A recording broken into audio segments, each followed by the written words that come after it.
There you go. Hello, everybody. Around about a month ago, probably longer than that now, I spoke at Contact in the Desert in Southern California. And I did various events and everything else as well, including one or two interviews that I did. One of them was with Michael Phillip, which unfortunately Michael's third eye drops, which was really great, and he's interviewed me before. But because we decided to do it quite late on, we had a very tiny audience. And a member of that audience was a guy called Chris Ramsay. And Chris joined me, and he was quite fascinated what I was talking about. And I'd known of Chris by reputation anyway, so I was quite delighted to see him there. And afterwards, Chris and I sat down and had coffee. And I have to say, it was one of the most incredible meetings of minds I've ever had, because we chatted for probably around about an hour. It seemed to be about 10 minutes.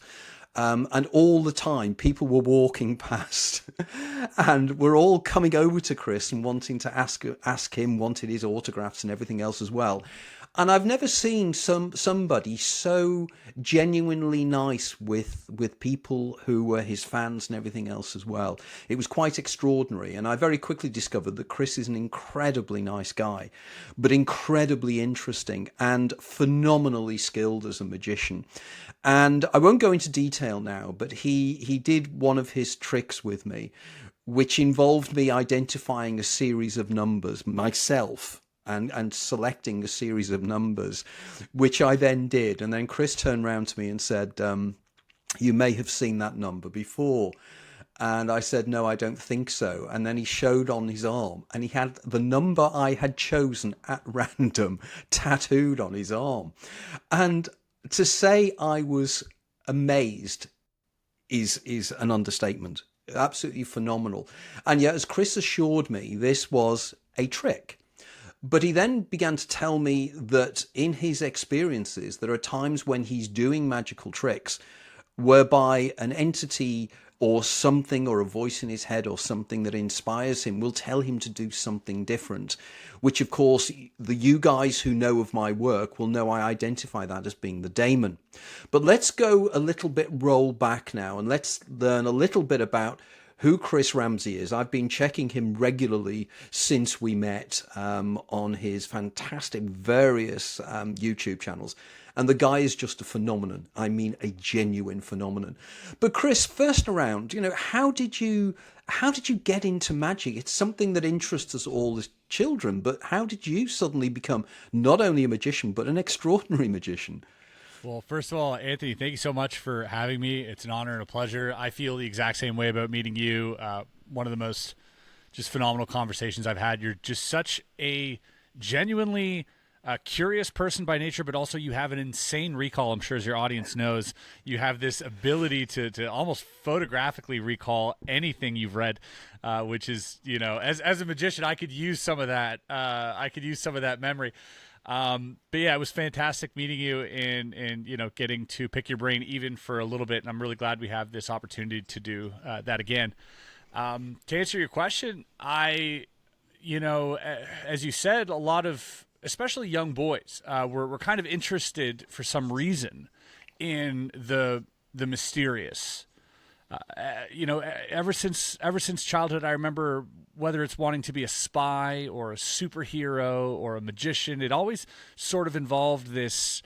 There's some attraction to like some hidden identity or something. Like I don't know what that is, but I was always fascinated with the mysterious, which eventually brought me into the consciousness space, the UFO space, and I don't think I ever fully grew out of it. I think it's just something I never gave up. When people say, how long have you been doing it for? I can't remember a time where I wasn't fascinated by this stuff. So I just kind of never really grew out of it. But it wasn't until later in high school where I really started to hone the craft. And then exiting high school, I was working at a bar, and here in Canada, you can be 18 to work at a bar. And I was a busboy at first and moved my way up. And during that time, I realized that performing magic was really great, not only for tip, getting some extra cash, but also a great way to bring people in who didn't otherwise know each other. And so this sort of breaking the ice and breaking social boundaries and experimenting even socially with what the limits are there with magic became something I got fascinated with during that time. And, especially working at a bar, I think low lighting, loud music, drunk patrons, it's a very easy place to sort of hone the craft. And so I took advantage of that, definitely.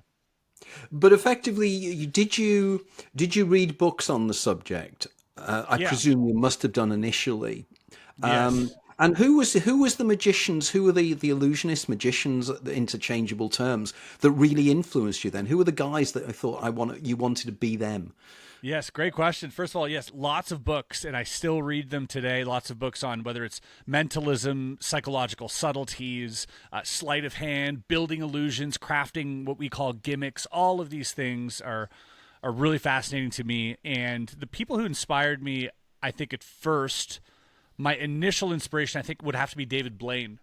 I remember in 1999 watching his Street Magic special, where he took these grand illusions and these big ideas down to a level where he could hold them in his hands and share a really special moment with a random stranger on the street. So this was no longer on stage. This was no longer, smoke and mirrors, so to speak. It was personal, and it was a personal interaction and a way of communicating with a complete stranger in a way that they were familiar with. And that just absolutely stuck with me. After that, diving into the proverbial sort of rabbit hole, I was faced with Darren Brown, who I'm sure you're familiar with. Yes, yes. In the UK, he is a phenomenon. He is the equivalent, I would say, of the David Blaine or the Copperfield over there in the UK.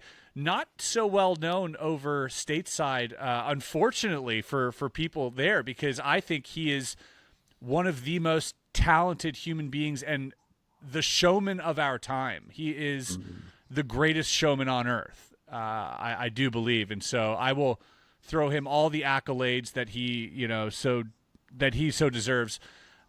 He is phenomenal, and I think his approach to it, which was more psychological.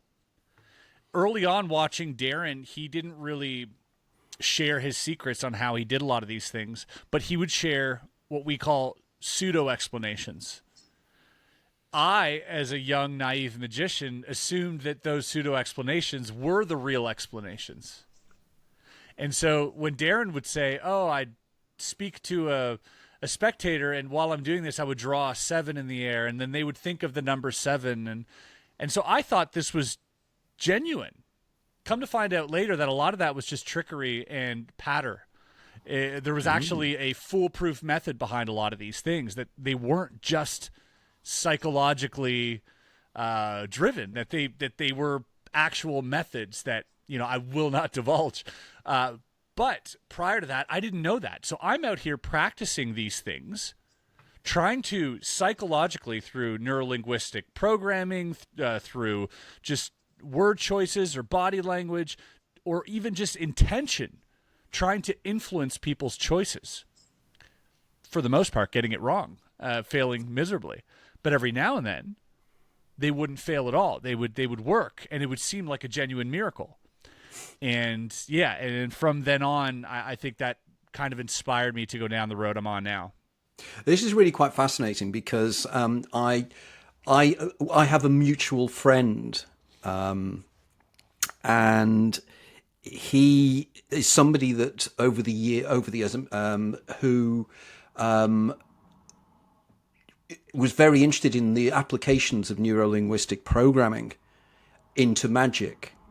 And it is clear that certain psychological techniques can be applied in a very, very powerful way. If you're very good at reading the nuances of somebody, their body language, the way they look. And I remember this guy once amazing me by predicting, I'm not sure how he did it now. We were having a few beers, and he asked me a series of questions, and then was able to predict the things I would do. And he turned around afterwards and he said, "It's because I'm a good friend of yours that I know that there are certain non-verbal communication things you do, non-verbal leakage, for want of a better term. And he said it's the way I use my eyes, and I look in a certain direction when I'm thinking a certain thing. And because he was able to observe me, he was able to do that, and he was able to use that and manipulate it in many ways.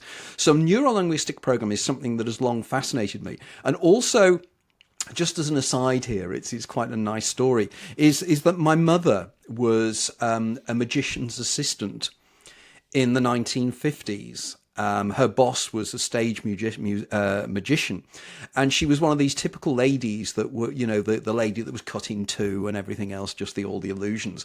And again, I used to ask her about the tricks they did, and she said, I can never tell you. I can't tell you. I'm not allowed to divulge. But she said, it's a lot cleverer than you think. And I'm always amused by the fact that there is a British, or there was a British magician called Paul Daniels. Mm-hmm. And Paul Daniels' assistant was a lady called Debbie McGee. And the interesting thing, my mother's maiden name was McGee. So she was always the original Debbie McGee before Debbie McGee became famous, which is fascinating. So moving on now, I'm really interested in the psychological aspects of this. But not only the psychological aspects, the way in which, as you told me, that it's not just a matter of you reading somebody, but it's also that there's an element of yourself that seems to be able to advise you and guide you in terms of your tricks. I mean, could you talk a little bit about that? Sure, yeah. And I'm not exactly sure what that mechanism is, and that's part of the amazing journey that I'm on in this quest to discover exactly what that is, because there are a lot of leading theories out there as to what this is. As you know, there's Psy Games coming up, which I'll be attending as well. And the theories go from, is it precognitive? Is it, some type of simulation that we're co-authoring? Is it just intuition? What is it? What is that mechanism exactly? I can tell you, I don't exactly know, but I know what it feels like.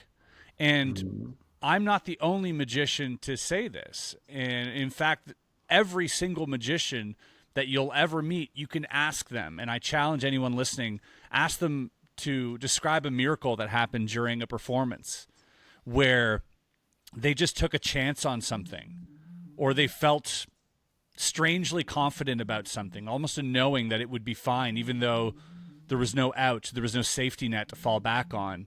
They just kind of went for a gut shot and did something. And every single magician will have a story like that. What I've found in interviewing a lot of these magicians and asking them, certain questions, was there seems to be a few ingredients that are present during this time. Now, first of all, you have to understand that magicians deal with odds. This is why this can be observed in magicians specifically. We deal with numbers, we deal with odds, and we deal with chance. And what a great way to experiment with affecting chance than disguising it with a performance. And the one thing that you'll never understand is that if there is a tiny miracle happening during a performance, the magician will never tell you. He'll play it off as though that's what he intended the entire time. And as an audience member, you're none the wiser because you expect there to be a moment of impossibility. That's the whole point. So whether that moment is really impossible or just a little impossible, they're both impossible. And so magicians will often communicate to each other these little miracles. And so among our, I do, magic conventions, and we get together with thousands of magicians, much like, I'm sure the Psy community does, or the consciousness community. And not only will we tell each other about certain methods we're working on or certain magical effects and, sort of trade secrets, but we'll also have great fun in recalling these miracles that happen. And it's not uncommon. It's pretty much well known among magicians that these things happen, but most magicians will chalk it up to chance. They'll chalk it up to, well, it's a numbers game. But the thing is, there's a great disproportion in the amount of times a magician attempted such a thing and the amount of times it failed. because it doesn't fail very often when you just feel it. And so what I discovered are these three ingredients. One is risk. So something has to be on the line. There needs to be sort of no safety net, kind of just go for it. Secondly is it seems to happen with normally a smaller group of people towards the end of the night or the end of the performance or after the stage performance in these sort of smaller pockets. And I think that's because most of the audience or most of the performers describe some type of flow state, some type of they say they're on fire, or they were just feeling it, or nothing could go wrong. It's in these moments that they just felt everything was hitting, and why not just go out on a limb and do this and just feel it. And lastly, so there's flow state, there's something on the line, and lastly is this unexplainable just confidence, this sheer, I call stupid confidence, because you have no right being this confident about something like this. It defies odds. You should not be confident if you don't have a backup plan. Normally magicians are very confident because the trick's already done. And all of that, so they don't have to be nervous anymore because all of the hard work is being done. This is just completely reliant on whatever's about to occur, and yet we're just as confident. And when you put all those things together, suddenly miracles start to happen. And these are the most unforgettable moments for the magician. You know, we often don't get to feel the magic anymore because we know how things are done, right? So we live vicariously through the audience. But in these cases, this is real magic, and this is where the magician gets to feel that as well. I love your comment there about being in the flow state. I mean, I've found over the years, I mean, rather like yourself, I've checked a lot about you, and I love that video you do of the 25 things you don't know about me. That is fantastic. It's really, really interesting. And I used to play soccer a lot. And there were times when you just knew you were in the zone. And I remember once scoring a goal that I could never, ever reproduce again, where I just hit the ball with absolute precision. And I knew beforehand that this was going to happen. I'd almost recognized and pre-visualized what was about to take place, as if my consciousness within time had encompassed what William James would call the specious present, the kind of ability to apprehend the immediate future events. And I just knew how it was going to happen. Now, I'm again interested in this because I have a concept I call the egregorial, which is effectively the idea that when a group of people get together, a small group, it's almost like the third man idea, the idea when two people are talking in a very similar way. We seem to resonate in a particular way, and we seem to be able to warp reality. We seem to be able to bring about the impossible because we collectively anticipate it's going to be the case. And I wonder this, when you were saying that with your smaller audiences, I was thinking this is probably what is taking place here. It's as if we are attuning to the collective unconscious, which manifests when we are in that kind of egregorial state. And funnily enough, again, this friend of mine that I was citing earlier on, he went to university with Darren Brown. And him and Darren used to work together on neuro-linguistic programming, many other things. And this friend of mine used to tell me, he said that Darren would never admit this, but there were cases that he'd seen where Darren said, well, I didn't really anticipate that happening in the way it did. But of course, we know that Darren is very well known as being a skeptic. And his books his skeptical books are excellent. There is no question. He really does this very well. But I remember a friend of mine once saying, he said, I am sure that Darren Brown, sometimes he's actually using real magic. He's not necessarily aware of it. And it was only after my conversation with you that I thought, this is true. This is self-evidently that magic with a C and magic with a K overlap in some way. And it's as if we have either this attunement to the collective unconscious, the Jungian collective unconscious, what I would call a demonic or uber-demonic consciousness, or we are tuning into another higher element of ourself, that when you're in that kind of zone, and I would argue, and I'm doing the neurology of this at the moment, I would argue that what's taking place is you are attuning into not the neuronal network of your brain, but the glial network of your brain. It's when people turn around and say that we only use 10% of our brains. People glibly use that statement, but the reality of the fact is what we're really talking about is 10% of the brain is neuronal. That is, works on neurochemical communication with neurotransmitters across the brain, which is incredibly slow within general terms of how communication can take place within the brain. Whereas we have seemingly instantaneous communication across the brain. It's something the neurologists know as the binding problem. The idea how we have a feeling of simultaneity when different parts of the brain are processing different elements of your visual field, of what you're listening to, your tactile feedback. But on top of that, we also have the communication problem between the dominant and non-dominant hemispheres of the brain across the corpus callosum. So it seems that the brain can communicate using quantum mechanical terms, non-locality. And I just wonder whether when we are in the zone, that non-locality seems to come about in some way. It's like when you sent me, after we'd spoken, you sent me that video of you with that champion Nelson. memory guy.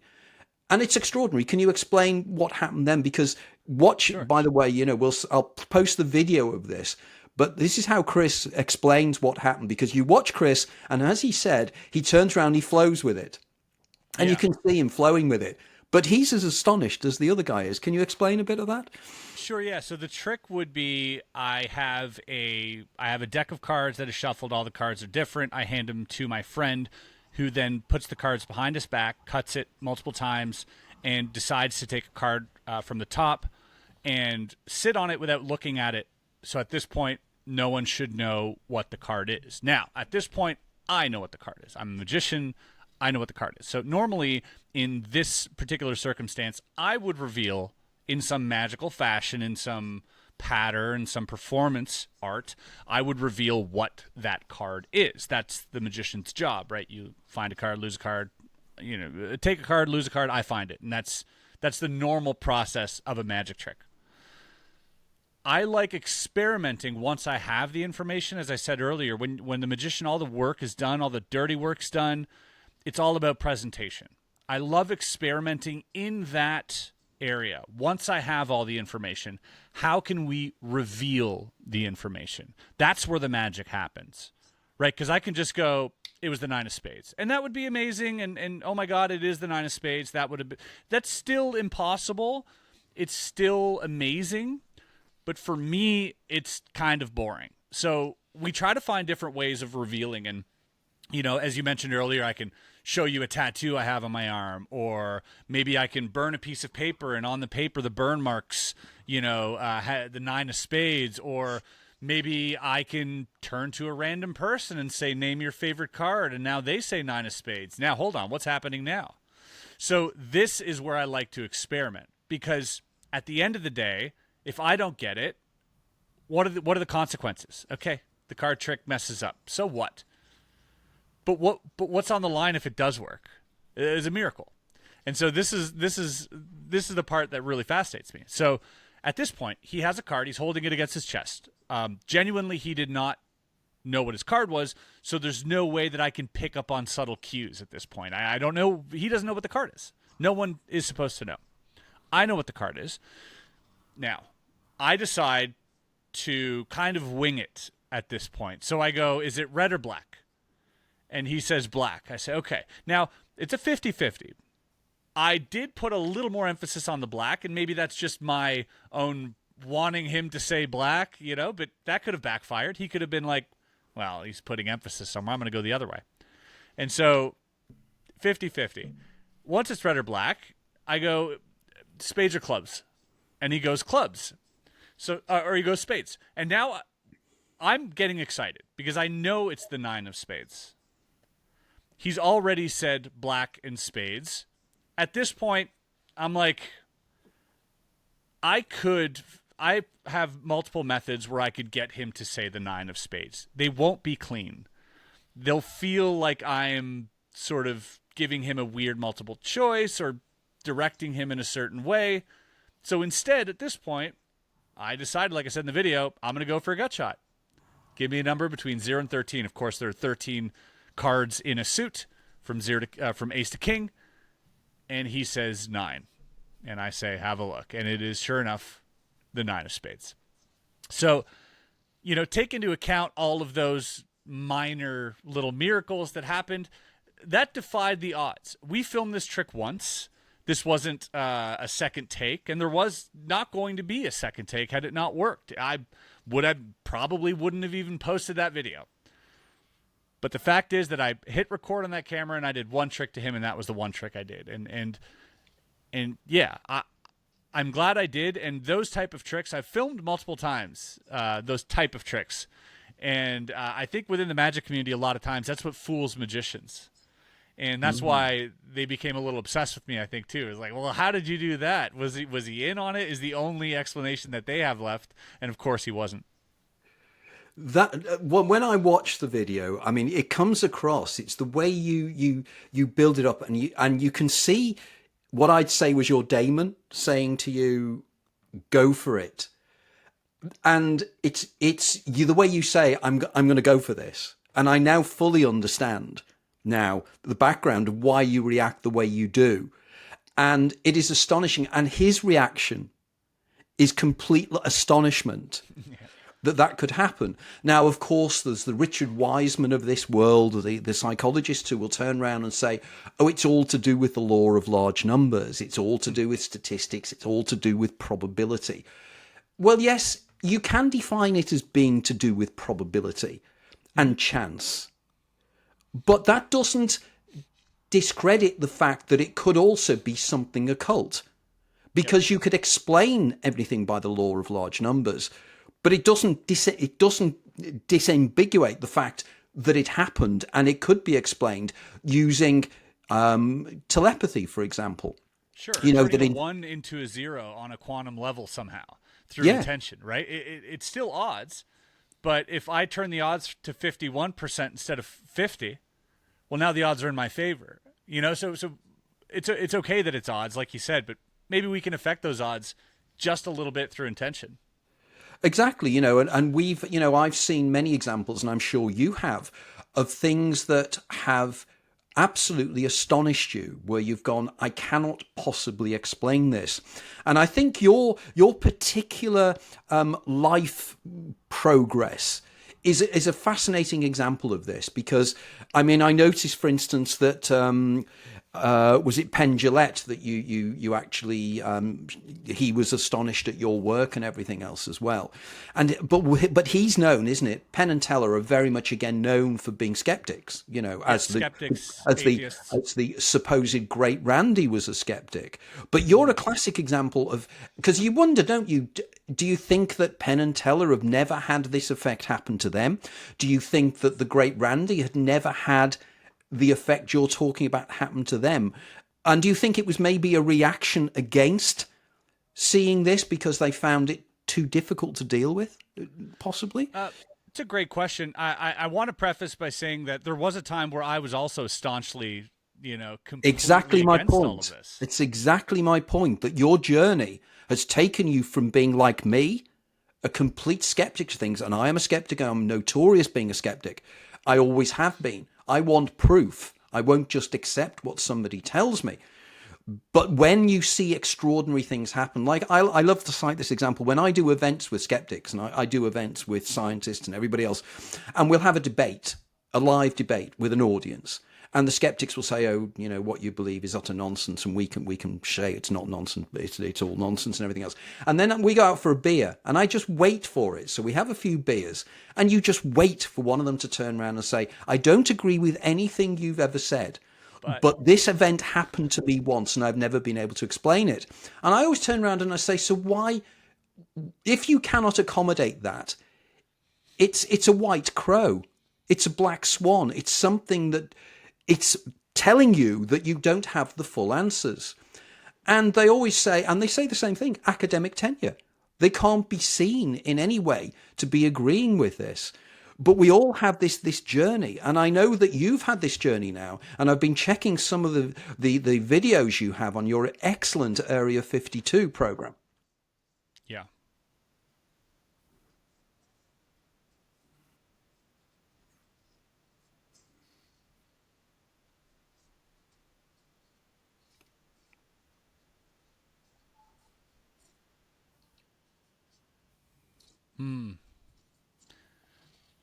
Yeah.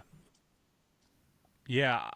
I would say I was always, there's certain parts of the phenomenon that I was always open to ever since I was a kid. So, for instance, the idea of possibility of extraterrestrials visiting Earth. I always thought that was a possibility. I never negated that idea, ever since watching Fire in the Sky at the age of 9, which is a terrible movie to watch with your 9-year-old. But it changed me fundamentally into thinking, wait a second, there are things that even my parents don't know about. There are things that can't be explained. And that took me down the road of, unsolved mysteries and all these other things. Now, learning about magic kind of had a reverse effect on a lot of especially the psi consciousness part of it, where I was then given an explanation to everything. And most magicians go through this arc where they get into magic, they're quickly, ironically, disenchanted, disillusioned, and completely become, for the most part, almost atheist to everything, almost completely skeptical to every semblance of the paranormal or the unexplainable, because they are privileged with so many methods of how human psychology, human behavior works, and how easy it is, and really, really easy once you understand these principles, to trick even the smartest people in the room, right? And so you can't blame a magician for feeling that way, and I don't blame them either, because I did feel that way as well, where you could have people from Stanford and all these prestigious schools sit in a room, and I could proceed to fool the pants off every single one of them with high confidence. And that's not to say that I'll turn them into a believer, but that's to say that they cannot provide an explanation for what I do. I can confidently say that. So when you have that type of confidence, you develop an ego that prevents you from wanting to categorize something as unexplainable, because that would almost supersede or almost downplay your ability as a magician. So as a magician, if I can tell you, oh, I can do the impossible, but I can't explain that, then I'm not, personally, I don't feel like maybe I'm a good magician.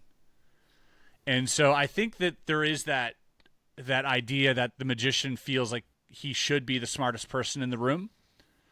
And that ego then, I think, gets in the way of this other, perhaps, occult, esoteric, or, fringe quantum science, whatever's happening. It prevents you from exploring that further, because you kind of compartmentalize it and really just cram it into the current model that exists, rather than broadening your worldview. Now, it was right before I started the channel where I started to be more open to the possibility of remote viewing.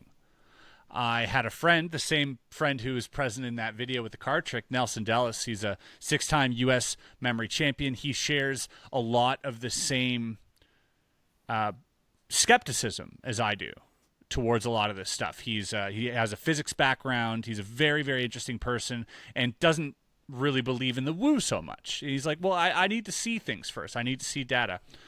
And so he was approached by a hedge fund that was looking to train certain people in remote viewing in order to play the stock market for them, right? So he tells me this. He's like, have you ever heard of remote viewing? And he starts telling me about the story. And I say, hold on a second. These are people with money, people, like real people with real money, paying you to be psychic. Like, this doesn't make any sense to me. I always thought, if you're psychic, just go and win the lottery then. That was the whole of the explanation. And he said, yeah, no, they paid me. They trained me every day for a month for an hour in associative remote viewing. And we would play the Bitcoin stock market for these people, and it was a success. Like, he was making money. So now my curiosity is really peaked, where I'm like, this is just incredible. This is, for me, tangible evidence. We have something on the line now. We have something to measure.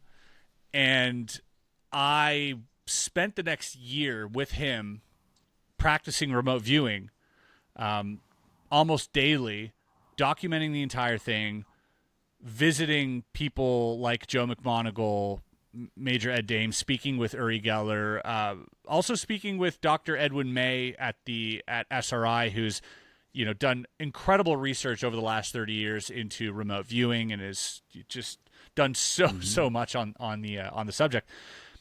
Coming away from that, and after having my own personal because this is all very fascinating. You're probably not aware of this. I wrote a book called The Out of Body Experience, and it happening around over about 14 or 15 years ago, and I did a great deal of reading and background into remote viewing. Out of body experiences. I wrote a section on. I know you've gone to Monroe Institute. I did some work on Robert Monroe and everything else as well. And I think that's what it absolutely fascinates me how we seem to be able to attune into something that we can't necessarily control. Now, I've done a good deal of reading around this subject, including on this channel, interviewing many years ago a guy called Dr. Andreas Mavromatis. And Mavromatis was the guy that wrote the definitive book on hypnagogia. Now, hypnagogia, as you know, is that kind of state you can go into just as you're going to sleep at night, whereby you see images and you see situations. And on 2 or 3 occasions in my life, I've had really powerful hypnagogic images. And one of them was extraordinary. I was in the office, I was working, I used to work as a business consultant. And I'm in the office, and I'm sitting in front of my computer, and suddenly I'm not. And I'm looking down from a tree at an elderly gentleman reading a newspaper sitting on a park bench. As I said before, and then I hear a siren. And I look up, and I see that in front of me is this huge square with trees and plants in it. And I felt it was somewhere in Latin America, probably Buenos Aires. Now, I'll be going to Buenos Aires in November, and I'm really intrigued to know if I can find this place. Because I saw the ambulance going round the side. Yeah, I don't know. And it's like it's in your periphery vision. If you focus in on it, you lose it. And even if you suddenly realise what's happening, you lose it. But I knew with absolute certitude that that was a real event taking place somewhere in the world. I was viewing maybe through the eyes of a bird or whatever. And then it faded. And then a few weeks later, it happened again. And this time, I was looking up through a glass table at an elderly lady putting down a cup of tea. And I must have been sort of like in the mind of a lapdog or something that was looking up at its mistress. Now, both of those astonished me. And then only once I've had a lucid dream whereby I'm dreaming and then suddenly I realise I'm dreaming. I was in a nightclub and everything. And while I'm in the nightclub, I can feel the edge of the duvet on my chin. And I'm thinking, that's the duvet, but I'm in a nightclub. And I thought to myself, I'm in my late 60s. I'm not going to be in a nightclub. And then suddenly I realised, oh my God, I'm dreaming. And suddenly I became fully aware that I was in a dreamscape. And I walked out of the nightclub and I went down an alleyway at the back of the nightclub. And it's so vivid now. It's more vivid now than the reality around me now. And I thought, well, what happens when you have these experiences? You should be able to fly. So I raised my legs up and I fell. And I felt pain as my knees hit the ground. And I tried again, and suddenly I found myself hovering in the air, and I hovered over the back wall of the alleyway, and suddenly I'm flying over this bay, and I can see the cars and the car headlights on the drive, the esplanade of the bay. And then suddenly I realised how strange it was. I was back in bed again. Now, to me, they were tangible, real somatic events that I was in some other body, I was somewhere else. Now, this to me shows that the human mind can attune into a broader field of information given certain sets of circumstances. Now, you've mentioned in some of your recent discussions that you've been to the Monroe Institute, haven't you? And you've trained there. So what methods do they use to make that happen non-spontaneously, but under controlled circumstances?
Mm-hmm.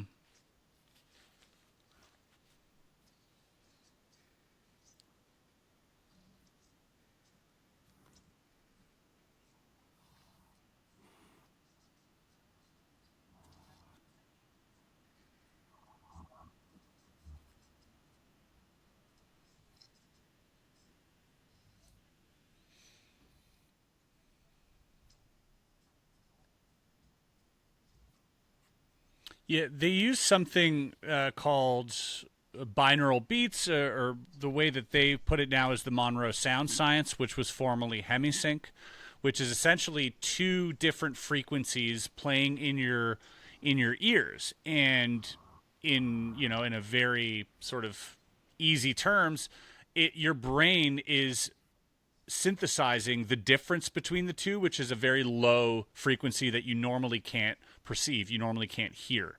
And so those low frequencies, that 10 hertz, 20 hertz, 30 hertz, that's normally the frequency of the brain you're in when you're in these deep meditative or even like REM states. So by playing 110 here and 100 here, your brain will then synthesize that extra 10 hertz and entrain your brain waves to, lower themselves to that frequency. And by doing this in relaxed states of meditation and prolongated states of meditation, eventually the idea is that you become, you get to a space where you can, exit your body. I've had two experiences spontaneously of out of body experiences. Post meeting Joe McMoneagle, funny enough, but a month after. Again, I had no idea what these are. I didn't believe in this when people told me. Even Joe was telling me on the weekends we'd go to the Monroe Institute. The CIA told us to go there, or the Army told us to go there to see if we can if we can have better success remote viewing while out of body. And so on the weekends, he would go with Bob Monroe and he would do this. And I thought to myself, like, what is he talking about? Out of body, lucid dreaming, I assume, or I'm not really getting it. And then I'm at home and I have two of these experiences back to back, 2 nights in a row, where I wake up from a dream, startled, like kind of like it was a nightmare, and I was kind of like frightened. So I was in my room, everything's fuzzy and blurry, and I'm feeling this vibration and this like whooshing sound, and I don't really understand what's happening, but I feel like I can just lift off. And so I start lifting above the bed, and terrifies me to no extent. I don't even remember being this afraid, because I lucid dream quite frequently. And for me, flying in a lucid dream is a fun, freeing feeling. It is fun. This wasn't that. This was not fun. This was the realization of, oh my God, I'm floating and this is real and this is way too scary. And so something about that was just unnatural and foreign and way too much for me to cope with. And so I came back down to my body, came to, wondered what was going on. The next night it happened again, only this time I turned around and ended up seeing my body, which terrified me even more because I'd thought I was just floating. I didn't realize that I was outside of my physical body. And so that second time was really where I realized, the magnitude of what was happening and the sort of dichotomy there of me floating, but also me seeing myself, my physical body. There's just some disconnect here that was happening where I just didn't understand. I thought that was me, but how can I be here and there? So subsequent to that, I did some deep diving on the internet, found a lot of people talk about the same symptoms of the out-of-body state, the vibrations, the sound, the fuzzy nature. And they started saying this is the out-of-body state, this is astral projecting, whatever you call it. And I was like, oh my God, that's what happened to me. And so I bought Robert Monroe's first book, Journeys Out of the Body, read that, come to find that Robert Monroe also had similar experiences, or I shared his experiences. And so I reached out to the Monroe Institute asking them if I could document my journey through the gateway process, their teaching of how to achieve the out-of-body state. At first, I was met with a hard no. This was never really taught. It's proprietary information. I kept pushing, and eventually, to his credit, Paul Citarella, the VP over there, said, you know what?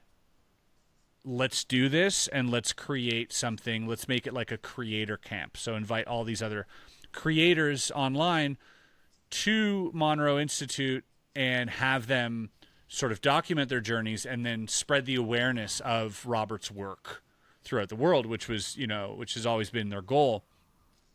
And so I did that, and I spent a week there, had an amazing time, made lifelong connections with people there, and had some really deep and profound experiences through meditation, these intense vibrations, all sorts of things, but never quite left my body.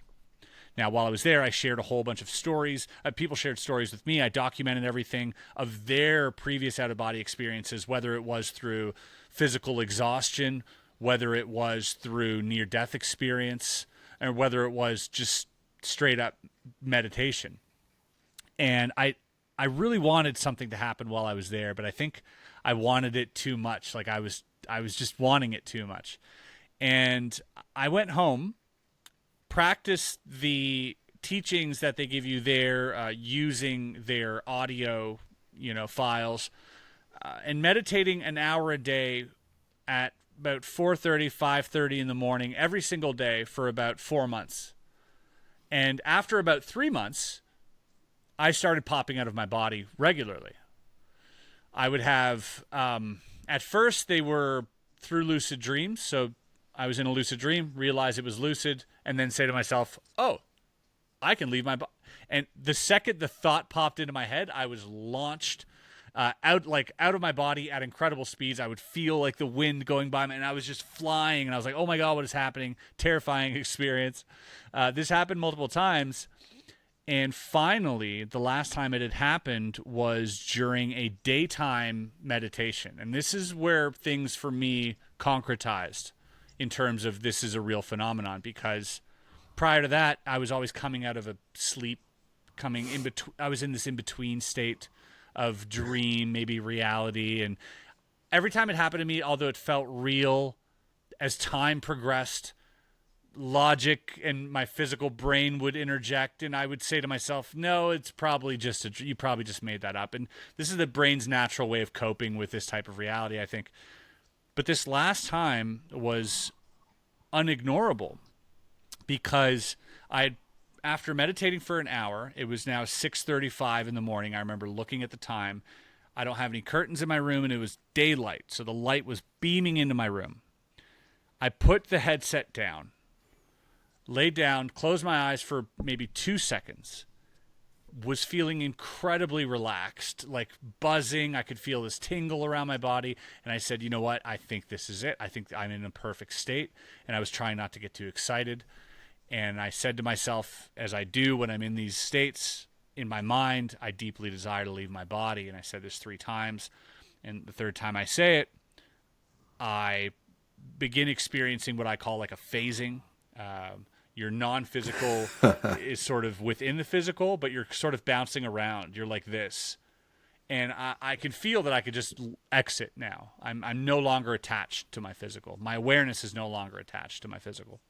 And so it's this vibratory sense, almost like you're a giant tuning fork getting slapped. And I remember getting up. I couldn't see anything. And normally I would peel my eyes open during these states. But I tried that, and I see the sun. And I'm like, oh, no, I can't do that. It'll wake me up. So I remember something someone told me over there, which was you can command anything you want in these states. And so I said, clarity now. I demanded it in a deep, deep voice that scared me. It's happened multiple times, but when I try to speak aloud in these states, it's just like, it sounds like the devil. It's like, clarity now. And I was like, oh, my God. And then all of a sudden I could start seeing through my eyelids. And now I'm in my room. And I'm like, oh my God, it's happening. I'm getting so excited. I'm like, oh my God, this is happening. I'm trying to calm myself down, put one foot in front of the other. I'm terrified at the same time.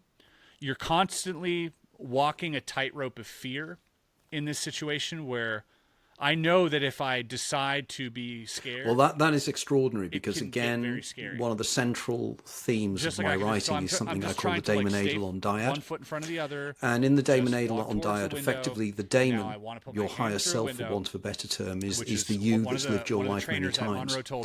And that you, I have long argued, is usually the opposite sex to you. So your female voice was your daemon. And because you were in that attuned state, she was able to communicate with you in a direct way. So I'm halfway out the window, and when I this, hear a again, is so much voice vindication right of my my model of reality. Because I argue that when you go into these different states of consciousness, you're actually almost going up a scale, and you're moving into the demonic consciousness rather than the Eidolonic consciousness. And the Eidolonic consciousness is the consciousness that lives just one life. And it gets born and it dies. Whereas the daemon is your game player, for want of a term to use a computer analogy. Now, a lot of the things you're talking about here, there are a couple of people that I really suggest you contact or you interview for your own purposes or whatever. But the first person is a guy called Graham Nichols. I kind of wiggle my fingers. I come to. You did. Oh, so you know Graham. And Graham's work is extraordinary. Graham is a really good friend of mine. I've known him for years. And some of his experiences, like you probably know his precognitive out-of-body experience in London, I actually spoke to him at that location. I videoed talking to him at the location that event took place in. Now, also somebody else who is a rising star in this field is another friend of mine and a friend of Graham's called Samantha Lee Treasure. And she has now written what I think is probably one of the best books written on out-of-body experiences ever. And Sam is a medical anthropologist who lives in South Korea, and she's been researching out-of-body experiences as part of her own academic studies, but also because she's an experiencer and has been since she was a child. And some of the models she brings up in the experiences resonate so strongly with the things you're describing here, the vibrationary state, and everything else as well. So what I'm thinking is happening here is that a group of us have been drawn together for whatever reason to try and break through this barrier.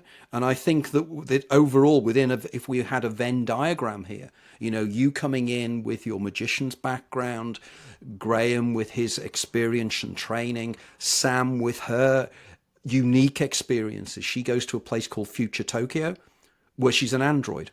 And she sees a reflection of the android when she walks past a shop.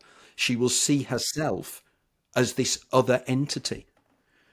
And, she's got, the knowledge of this place. She's been mapping it out for years. And these things are really, really extraordinarily impressive. Now, again, there's a group of people I've been involved with for many years, and we've touched upon this again, people who are doing experimentation with dimethyltryptamine and the way in which DMT and ayahuasca places you into these altered states of consciousness. I And it interviewed him. seems that what's happening now is this new group of thinkers. Yes. You know, Andrew Gallimore as an example, who was at Contact in the Desert 2 years ago. You know, people, you know, that are doing the research now, such as Pascal Michael, you know, Dr. Pascal Michael, who was also a fellow speaker at On Old our Compton event. Street. These people are really pushing the envelope, and they're doing the science. And what they're doing is, as you said, they're just taking the ontological, experiential elements of these experiences and listening to people and listening to what people's experiences are, rather than just dismissing them because your science doesn't explain it. That's not science, that's scientism. You know, effectively, science advances when people look, as the point I made before of the white crows and the black swans, the outliers.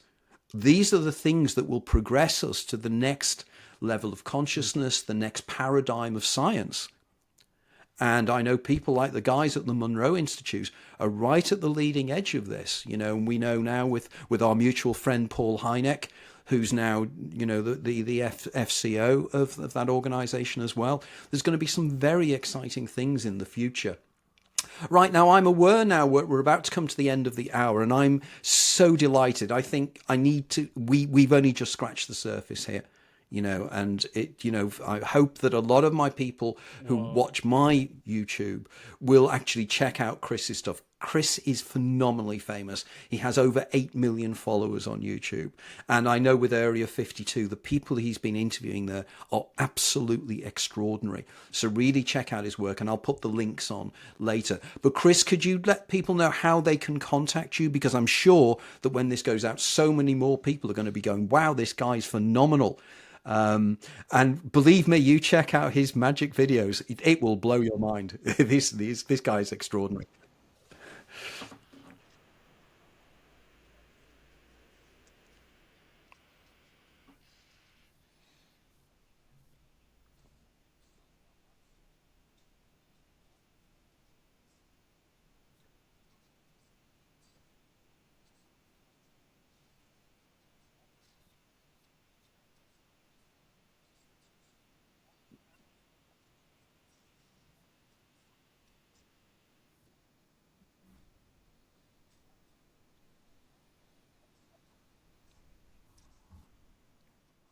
The honor is all mine, believe me. And I think we need to continue this conversation either live or wherever. But I think if we work together, we could create some quite egregorial ideas, I think, and create something really extraordinary. Okay, thanks very much for your time, Chris. I really am honored to have you on the show. Thank you.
Well, thank you, Anthony. I really appreciate the high praise. It means a lot coming from you.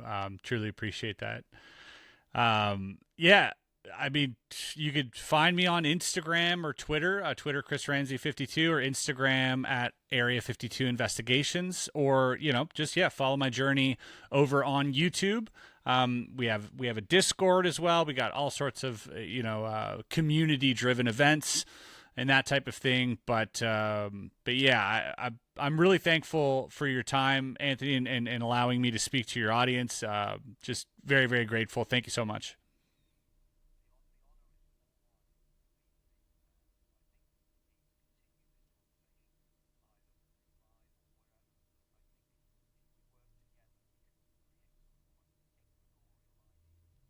I think so too.